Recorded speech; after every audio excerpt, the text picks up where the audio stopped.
As we wrap up today, talking about what happened at the United Nations headquarters in New York this past weekend, 122 countries have approved a historic global treaty to ban the use and possession of nuclear weapons. Kindly confirm that their votes are accurately reflected on the screen. The voting has been completed. The machine is locked.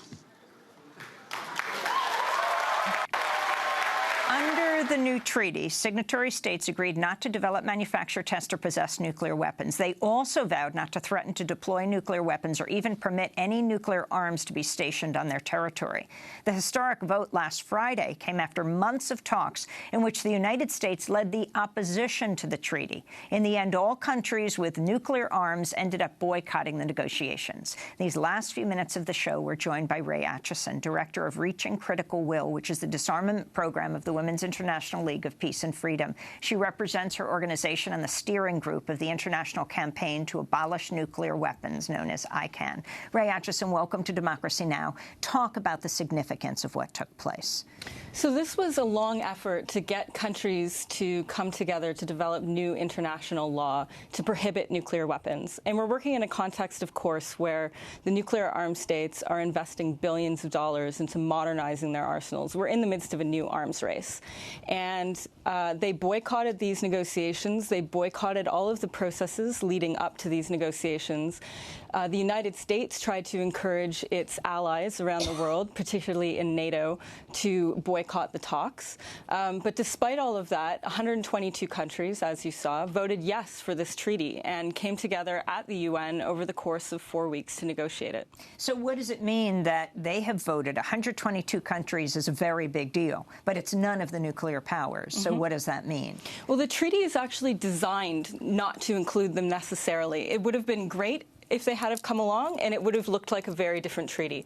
But given that they weren't engaged in the negotiations and that they aren't interested currently in disarmament, we needed to create something that could attack the system of nuclear weapons, sort of indirectly, getting around different economic, political, legal statures of nuclear weapons that keep the practices and policies of nuclear deterrence going currently. Now, while this happened under the Trump administration, didn't the Obama administration even vote against convening the talks that led to this treaty? That's absolutely correct. And the Obama administration also sent a memo to its NATO allies telling them to vote against the start of the talks and to boycott these talks. And so what happens now? The treaty is signed. What does this mean for these 122 countries and for the world? So the next process is going to be signing on to the treaty. It'll open for signature at the UN in New York on the 20th of September. And after that, they'll have to go through a national ratification process in order for it to enter into force. But that should all happen within the next year or two. And then it will be international law that is binding on all of the countries that have adhered to it, which means in some cases they're going to have to change their practices and policies that may enable or facilitate the use or the possession of nuclear weapons. In what way? So there could be economic divestment, for example, from nuclear weapon producing companies. There could be changes of national law that currently permit transit of nuclear weapons through territorial waters. There could be different shifts in policies and practices around military training exercises that currently involve the preparation to use nuclear weapons. And it'll also be an iterative process of building up the stigmatization and the norm against nuclear weapons through the public policy, through parliaments, and through national discourse.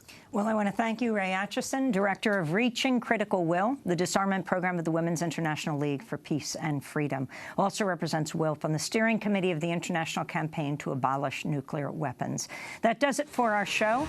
To see transcripts of the show or video or audio podcasts, go to democracynow.org. You can also find us on Facebook and Instagram. Democracy Now! Is produced by Mike Burke, Dina Guzder, Nermeen Sheikh, Carla Wills, Laura Gottesdiener, Sam Alkoff, John Hamilton, Robbie Karen, Hani Massoud, Sharina Nadura, Andre Lewis, Mike DeFilippo, Miguel Noguera, engineers, Paul Huckabee as well. Special thanks to Becca Staley, Julie Crosby. I'm Amy Goodman. Thanks so much for joining us.